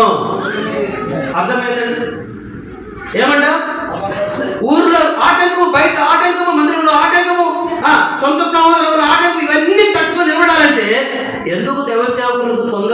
మనకు జబ్బులు వస్తాయి తెలుసా? ఎందుకు వస్తాయండి? నేను మా యవనస్తులు చెప్పాను, మీ తల్లిదండ్రులకు 50 సంవత్సరాల వయసు రాకముందు ఎందుకు బీపీలు, షుగర్లు, హార్ట్ స్ట్రోక్ వస్తుంది తెలుసా? ఎప్పుడైతే పిల్లలు పెంచిన తల్లిదండ్రులు ఆ పిల్లల విషయం ఏదైతే ఆశిస్తూ ఉంటారో దాని ప్రకారం పిల్లలు జీవించలేకపోతే ఆ తల్లిదండ్రులు బయటకు చెప్పుకోలేక వాళ్ళు హట్ అయిపోయి అనారోగ్యానికి గురైపోయి వాళ్ళు సరిగా భోజనం చేయక, సరిగా నిద్రపోక కొంతమంది హార్ట్ స్ట్రోక్ గురవుతారు, కొంతమంది బీపీ గురవుతారు, కొంతమంది షుగర్ గురవుతారు, రకరకాల వ్యాధులు గురవుతారు తల్లిదండ్రులు. దానికి కారణం ఏమొస్తున్నా మీరే. వాళ్ళు తినక కష్టపడి మంచి స్కూల్లో చదివించి, మంచి కాలేజీలో చదివించి, మంచి బట్టలు ఇప్పించి, యూనివర్సిటీలో అవసరమైతే దేశాలు వదిలిపెట్టి మరొక దేశం వస్తుంది. ఇన్ని చేస్తే తల్లిదండ్రుల మాటకు లోపడకుండా నిష్ఠాలు చేసినప్పుడు తల్లిదండ్రులకు వ్యాధులు రాక ఏమొస్తాయి? తల్లిదండ్రుల ఆయుష్ కాలం పిల్లల మీద ఆధారపడింది. దైవ సేవకుల యొక్క ఆరోగ్యం సంఘం మీద ఆధారపడింది.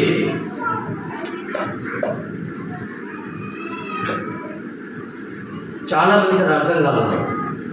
అర్థమైందంటే ఏమన్నా తన పట్టణంలో శ్రమ వచ్చిందంట, సొంత సహోదరుల వల్ల శ్రమ వచ్చేదంట, అంటే స్వజనుల వల్ల శ్రమ వచ్చేదంట, తర్వాత కపట సహోదరుల శ్రమ వచ్చిందంట.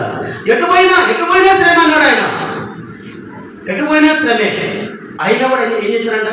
ఇంకా చెప్పవలసినవి అనేకమైనవి ఉన్నాయి. 2వ తలంపు ఏంటంటే ఇక్కడ పొడిగించడం, మీరు తర్వాత వెళ్ళి చదువుకోండి.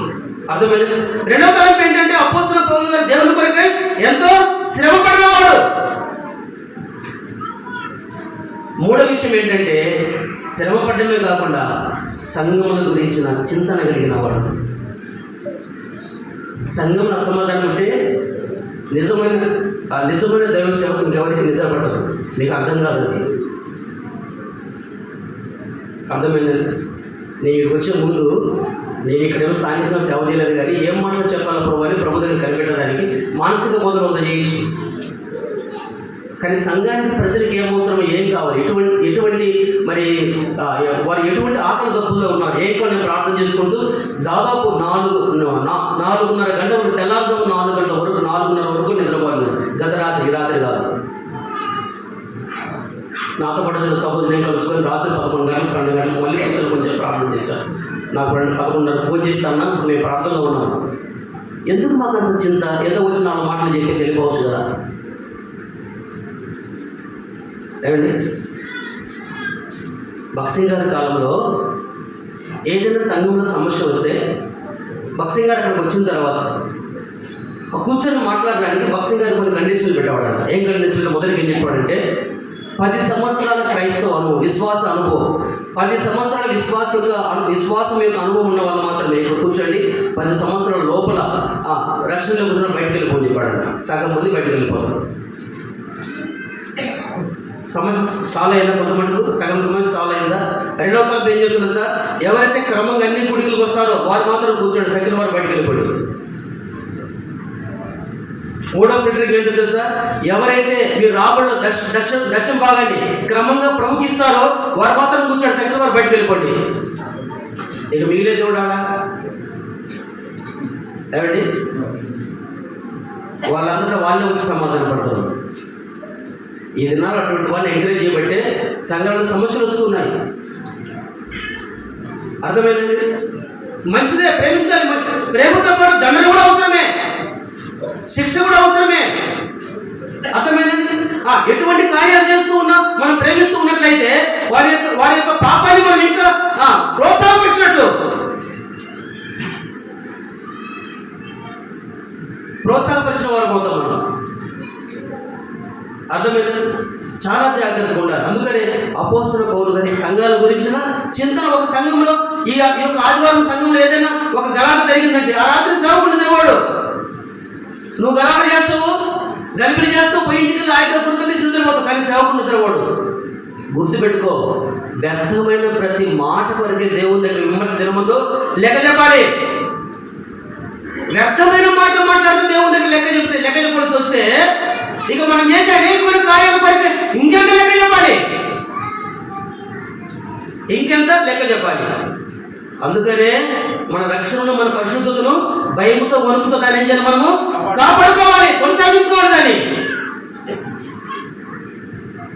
కాపాడుకోవాలి.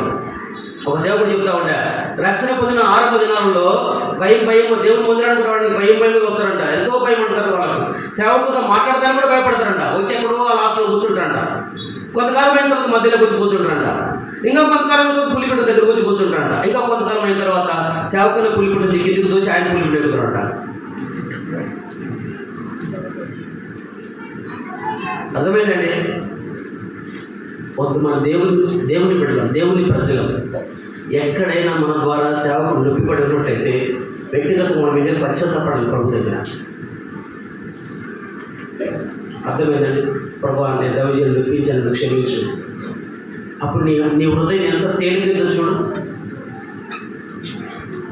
ఎంత తేలికైతే చూడు. ఒకసారి ఏమన్నా 3వ ఎంత మాట్లాడుతున్నాడు 11వ అధ్యాయంలోనే 2 కొరింథీయులకు 2వ పత్రిక 11వ అధ్యాయం 28వ వచనం 11-28 చదవండి.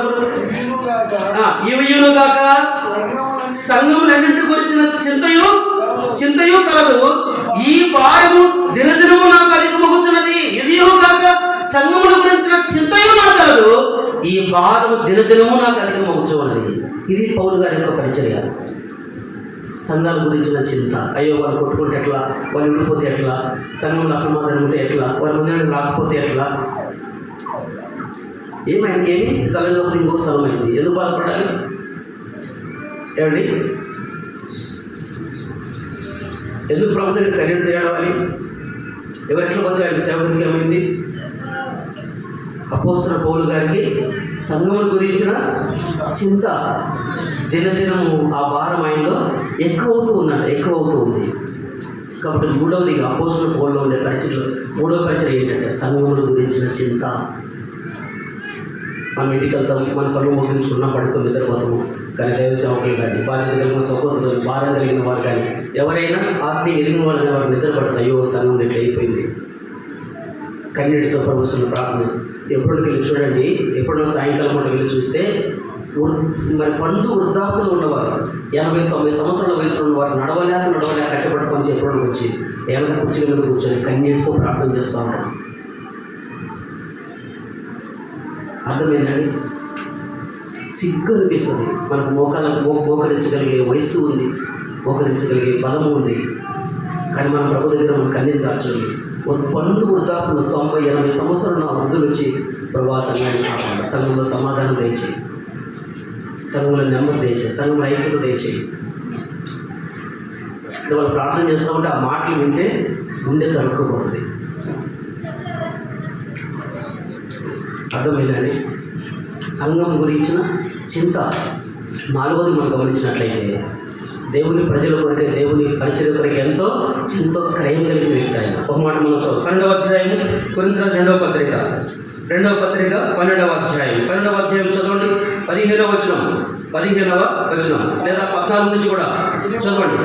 ఇదిగో ఈ 3వసారి మీ యొద్దకు వచ్చుటకు సిద్ధంగా ఉన్నాను.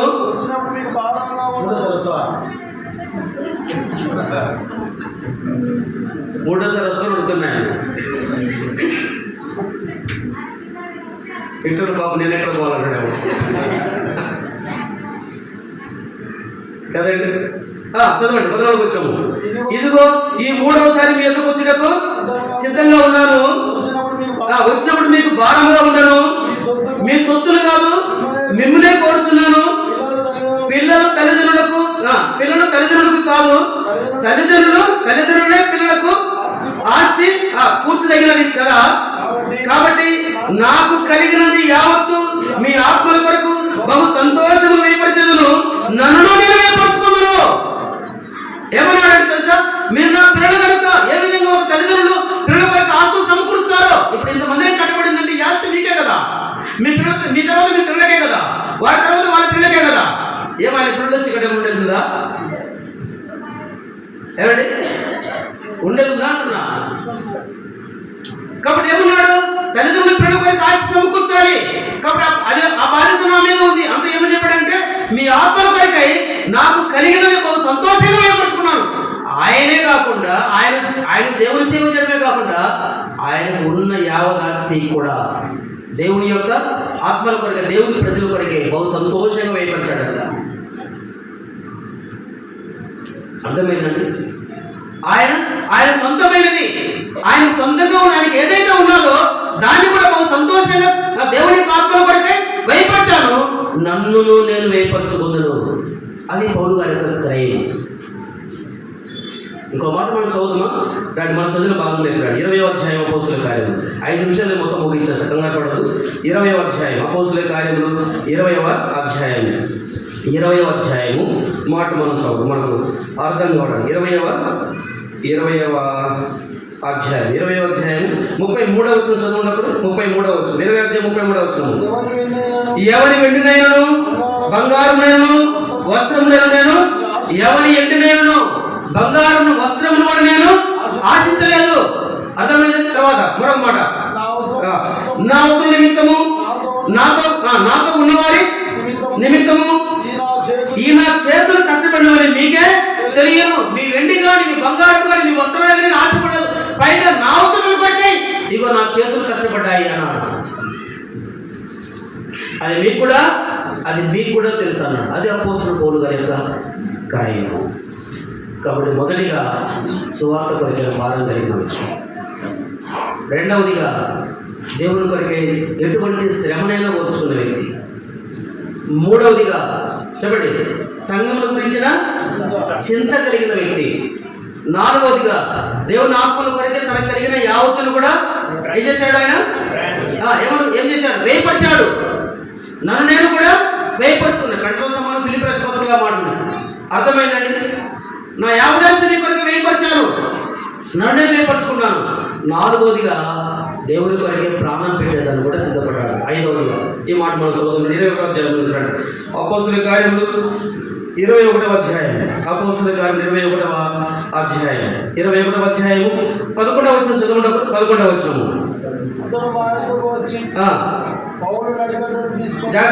అతడు మా ఎందుకు వచ్చి పౌలు నడికట్లు తీసుకొని తన చేతులను కాళ్ళను కట్టుకొని యెరూషలేములో యూదులు ఈ నడికట్టు గల మనుషుని ఇలా బంధించి అన్యజనుల చేతికి అప్పగించరని పరిశుద్ధాత్మ చెప్పుచున్నాడు. ఈ మాటలు విన్నప్పుడు మేమును అక్కడ వారును యెరూషలేముకు వెళ్ళవద్దని అతను బతిమాల పండుగ గాని పౌలు ఇదెందుకు మీరు ఏడ్చి నా గుండె ప్రజలు చేయలేలా?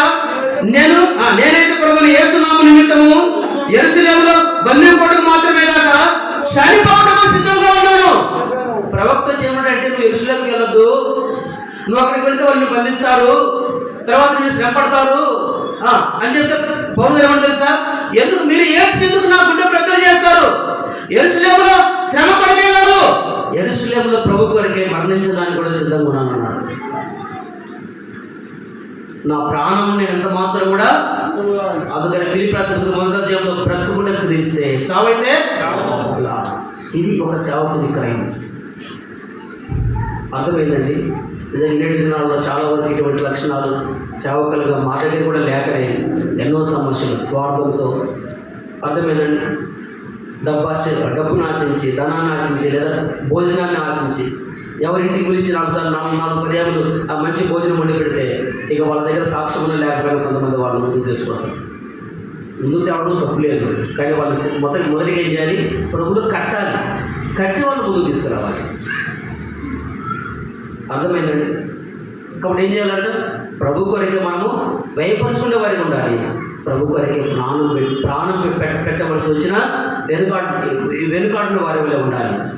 అంతేగాని ఏదో సంపాదన కొరకు కాదు. అందుకని భక్సింగ్ గారి కాలంలో సేవ అంటే ప్రతి సేవకుని చెప్పే మాట ఏంటంటే, సేవ అంటే ఇక సావే. సావుకు సిద్ధపడిన వాడే సేవకు రావాలి. సేవింగ్ కొరకు కాదు సేవకు వచ్చేది. అర్థమైందండి? సావు కొరకే సిద్ధపడిన వాడే సేవకు రావాలి. ఇటువంటి ఒకవేళ ఇటువంటి పరిచయం చేయగలిగినట్లయితే ఆ సేవకునికి ఎదురే ఉండదు. అర్థమైందండి? కొంతమందిని గ్రహిద్దాం, అనగా కోసం ప్రార్థన చేయండి. ఒక చిన్న మనం చదువుకున్న భాగం ఏంటంటే ఈ మాటలు చదివి మనం ముగించుకుందాం. ఈ మాటలు చదివేసి మనం ముగించుకుందాం. మనం చేయవలసిన పని ఏంటంటే ఒక మాట చదవండి. ఎన్నో వచనంలో ఒకటంటే మరి 28వ వచనం చదవండి. అపోస్తలుల కార్యములు 20:28 2 రెఫరెన్స్ మాత్రం చదువుదాం. దేవుడు తన స్వరక్తం నుంచి సంపాదించిన సంఘమును కాయుటకు పరిశుద్ధాత్మ మిమ్మల్ని దేవుని అధ్యక్షుడుగా ఉంచను. ఆ యావత్తు మనను గురించి మీ మటుకు మిమ్మల్ని గురించి జాగ్రత్తగా ఉండుడి. చివరిగా ఏ దేవసేవకుడు చెప్పిన మాట ఏంటంటే మందల గురించి జాగ్రత్తగా ఉండండి. వచ్చిన కొత్త సేవకుడు ఎక్కడే ఉన్నాడు, ఆయన కూడా చెప్పిన మాట ఏంటంటే మందల గురించి జాగ్రత్తగా ఉండాలి. మన మటుకు మనం కూడా ఎట్లా ఉండాలంట, జాగ్రత్తగా ఉండాలి. ఎందుకని కింద మాట ఏమని చెప్పబడింది, 31వ వచనం చదవండి, 31వ వచనం లేదా 30వ వచనం చదవండి. మరియు శిష్యులను తమ ఇంటికి కాదయ్యా, తమ వెంట ఇంటికి ఎందుకు భోజనం పెట్టాడుగా, జాగ్రత్త చూడండి. ఏమంటారా 29వ వచనంలో 30 కదా, 30వ వచనంలో మరియు శిష్యులను తమ వెంట ఈడ్చుకొని పోవాలని వంకర మాటలు పడుకు మనుషులు మీలోనే బయలుదేరుదురు. కావున వంకర మాటలు అంటే ఏమంటారు, సేవకుని మాట కాదు, నువ్వేమో మాట వినాలి. అర్థమైందండి? సేవకుని మాట వినరు, సేవకుడేమో మాట వినాలా? మంచిదే. ఎప్పుడు తెలుసా, సేవకుని కంటే నీకు ఎక్కువ ప్రార్థన జీవితం ఉండి, సేవకుని కంటే ఎక్కువ నీకు అనుభవం ఉండి, సేవకుని కంటే ఎక్కువ పరిశుద్ధత ఉండి, సేవకుని కంటే ఎక్కువ సాక్ష్యం ఉండి, సేవకుని కంటే ఎక్కువ పరిచర్య ఉన్నట్లయితే ఒకవేళ సేవకుని కంటే ఇప్పుడు నాలంటూ ఉంటాడు, నాకంత అనుభవం లేదు అనుకో, నాకంత వయసు లేదు, నాకంటే పెద్దవాళ్ళు మందిరంలో ఉంటారు, వాళ్ళు నాకంటే కొంచెం గ్రహింపు కలిగి కొన్ని సలహాలు నాకు ఇస్తే మంచిది, నేను కూడా తీసుకోవాల్సిందే, తప్పదని. అర్థమైందండి? అసలు నీకు ప్రార్థన జీవితమే లేకుండా, బైబిల్ అంటే తెలియకుండా బయటకు వెళ్ళి మైక్ ఇస్తే 4 మాటలు సువార్త మాటలు చెప్పండి, వీడికి వచ్చి మాత్రం సేవకులు అధికారం యాడ్ నుంచి వస్తుంది.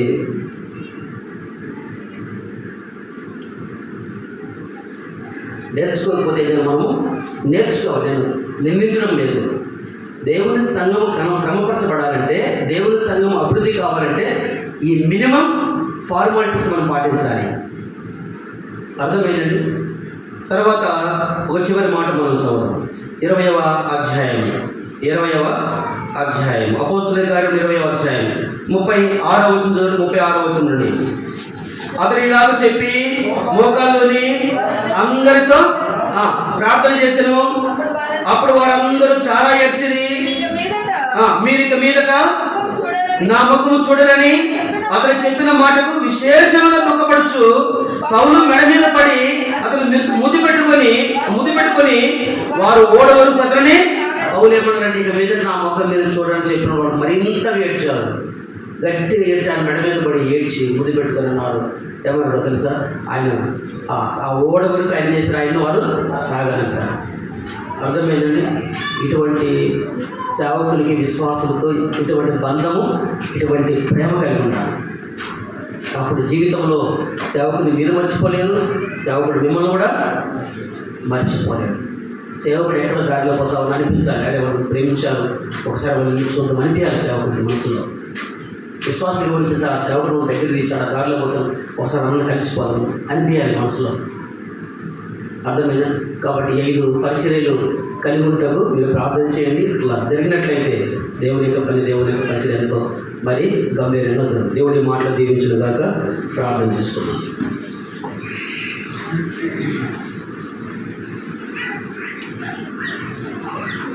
చివరి ప్రార్థన ఏలిసన్న చేస్తాడు.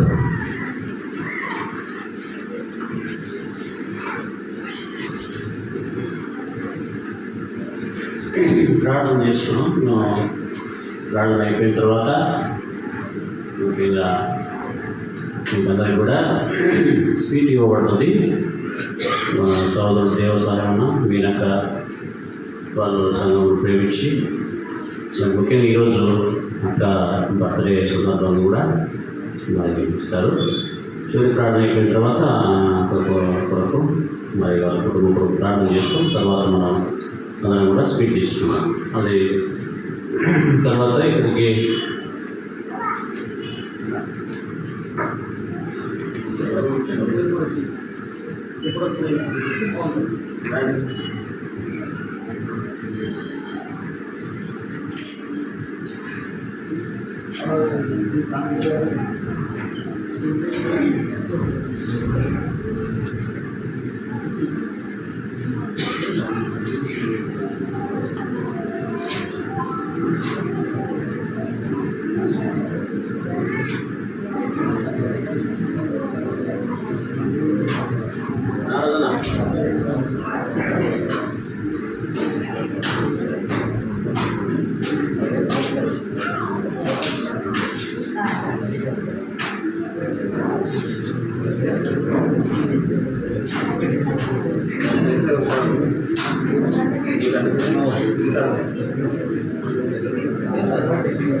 ప్రార్థన చేసుకున్నా. మహాపరిశుద్ధమైన తండ్రి, కృపమైన మా దేవ, కనికరంగల మా ప్రభువా, దయగలిగిన మా ప్రభువా, నీ ఘనమైన పరిశుద్ధమైన నామమును బట్టి వందనములు, స్తోత్రములైన ముఖ్యంగా ప్రభువా, ఈ యొక్క సాయంకాల సమయంలో ఇంతవరకు నేను నీ పిల్లలతో ఓపికతో మరి తండ్రి కూర్చొని మరి తండ్రి నేను నీ మాటలు విన్నారు, మరి తండ్రి సాక్ష్యాలు విన్నారు. ప్రత్యేకించి మరి తండ్రి అయినా పౌలు వెళ్ళైతే తన రాజ్యములకు మహిమకు ఇచ్చిన దేవుడికి తగినట్టుగా నడుచుకున్న వాళ్ళని మేము మీరు తండ్రి తన బిడ్డ ప్రవర్తించినట్టుగా మేము కూడా మీ ఇట్లా నడుచుకుంటుకొని మాట్లాడుతూ వచ్చారు. తిరిగి మా ప్రభావ వేదాసం ద్వారా మరి తనైనా ఒక దైవ సేవకుడు మరి ఏ విధంగా పరిచర్య చేస్తారు, సంఘ విస్తరణకు ఎలా ప్రయాసపడతారో, సేవకుని యొక్క ప్రాముఖ్యత ఏంటో, విశ్వాసంగా పెద్దలను ఎలా సహకరించాలో, వాటిలో సంఘ క్షేమం కొరకు ఏ విధంగా పాటుపడాలో దాని గురించి మీరు మాట్లాడుతూ వచ్చారు. అవును ప్రభా, పౌలు తాను పొందినటువంటి అనుభవాలు పంచుకున్నాడు. అనేక పర్యాలు శ్రమ పడితే వాళ్ళని పొందుతాను, ఆ స్వజనుల వలన ఆ యొక్క ఎన్నో పర్యాలు దొంగల వలన ఆ యొక్క నేను మరి బాధపెట్టుకుంటున్నాను మాట్లాడవచ్చు. నిజంగా మన తండ్రి ప్రభా, ఈ యొక్క సాయంకాల సమయంలో కూడా నీ పిల్లలు మరి తండ్రి నాయన వారి మధ్య మేము కొంత దాదాపు 10 సంవత్సరాలు వారికి అనుబంధం ఉంటుంది. నేను ఆ యొక్క వారి మధ్యలో వారి కొరకు, వారి క్షేమం కొరకు, మరి ప్రతి ఒక్క కుటుంబం కొరకు ప్రార్థించే భాగ్యం మీరు మాకు ఇచ్చినారు తండ్రి ప్రభా. మా క్షేమం కొరకు కూడా వారు నీ పిల్లలు ప్రయాసపడుతూ వచ్చినారు. తిరిగి మరి తండ్రైనా ఈ మా అనుబంధం అనేక వచ్చినంత వరకు కూడా కొనసాగేదిగా ఉండాలని మాట్లాడుతూ వచ్చారు. ప్రభా దేవ, మరి తండ్రినైనా నీ యొక్క రాజ్య క్షేమం కొరకు, మరి తండ్రి నీ రాజ్యం యొక్క విస్తార కొరకు, నీ రాజ్యంలో చేరాలంటే కొన్ని పర్యాయంలో కఠినంగా వ్యవహరించవలసినటువంటి పరిస్థితి వచ్చింది. నేను దాని విషయంలో తండ్రి ప్రభా, నీ పిల్లలు తండ్రి అయినా ఎవరైనా మా మీద కూడా ఏదైనా అభ్యంతరం కలిగి ఉంటే మరి క్రిస్టియన్ చేతులను ముఖ్యంగా మరి తండ్రి అయినా యొక్క పౌలు నేను బంగారం లేదు, వెండి లేదు, ఏ వస్త్రం లేదు, నేను ఏమాత్రం కూడా తీసుకోలేదు. అలా ఉన్న మరి తండ్రి పరిచయం చేయటం మీరు కృపను అనుగ్రహించారు. మందిర విస్తరణ కొరకు మరి తండ్రి ప్రయాసపడటం మీరు కృప చూపారు. తండ్రి ప్రభా, ఆ యొక్క చిన్న బిడ్డలు మరి తండ్రి పేదరికంలో ఉన్నటువంటి వారు, ఆడబిడ్డలు మరి తండ్రి వారి యొక్క క్షేమం కొరకు వారిని దర్శించినప్పుడు మరి తండ్రి అనేక పర్యాయంలో మేము కూడా మరి తండ్రి క్రీస్తు యొక్క ప్రేమ కలిగినట్టు కృప చూపారు. అవును తండ్రి, రాజు మరి తండ్రి మరి తండ్రి ఇంతవరకు మరి తండ్రి ప్రభా ఏ విధంగా కలుస్తున్నామో అటువంటి ప్రేమ ప్రయాస మరి తండ్రి ముందు కూడా కలిగి ఉంటే సహాయం చేయండి. చెప్పబడినటువంటి మాట వారి హృదయాల్లో నాటండి. మరి తండ్రి ప్రభా ఆ యొక్క నీతి కొరకు, పరిశుద్ధత కొరకు ప్రయాసపడటకు నేర్పించండి. నమ్మదగిన దేవ, నమ్మకమైన మా ప్రభా, మరి తండ్రి మమ్మల్ని అప్పగించుకోవచ్చు.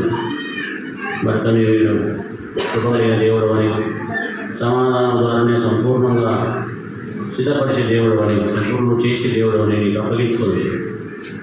ఘనత కొన్ని మహిమని మా ప్రభువును రక్షకుని యేసుక్రీస్తు పరిశుద్ధమైన నామమున స్తుతించి ప్రార్థించి వేడుకొనుచున్నాము తండ్రి. ఆమేన్.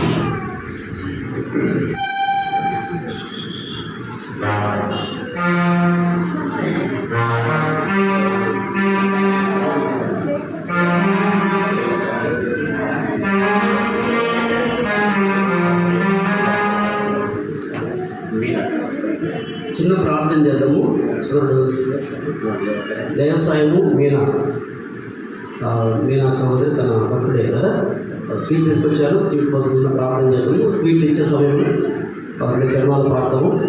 మరి చివరి ఆశీర్వాద ప్రార్థనతో ముగించుకుంటాము. కాబట్టి 5 నిమిషాలలో మొత్తం అయిపోద్ది. ప్రభుత్వాన్ని మీకు వందనములు, స్తోత్రాలు చెల్లించుకుంటున్నాం. దేవ సహాయం కొరకై సహోదరి మీనా కొరకై విషయంలో ప్రార్థన చేస్తున్నాం. తల్లిదండ్రులు తన కొడుకు నుంచి లోకంలో జన్మింపజేసి తన యుక్త వయసులో కాపాడి కుటుంబం నుంచి గత సంవత్సరాలని మీ కాపుదల భద్రత అనుగ్రహించి మరొక సంవత్సరాన్ని దయాకీర్తముగా అనుగ్రహించి మీకు స్థుతిస్తున్నాం తల్లి. ఈ సంవత్సరంలో మీ సరి తోడుగా ఉంచుము, గుడారాన్ని కప్పుము, ప్రతి కీడు అపాయం నుంచి కాపాడము, భద్రపరచుము, మహిమ పొందవలసిందిగా స్థుతిస్తుంది తల్లి. సంవత్సరాలు మొదలుకొని సంవత్సరాలతో మనకు మీకు అనుదృష్టి ఉంచవలసిందిగా స్థుతిస్తూ మునుపటి కంటే అధికంగా చేయవలసిందిగా స్థుతిస్తూ వారు ప్రేమించిన స్వీట్స్ కొరకే స్థుతిస్తున్నాం. దీవించినట్టు యేసు ప్రభు నామంలో ప్రార్థిస్తున్నాం తండ్రి. స్వీట్స్ పంచండి, ఇచ్చేసేయండి. ఎవరో అక్కడికి వెళ్ళి సిద్ధపరచండి.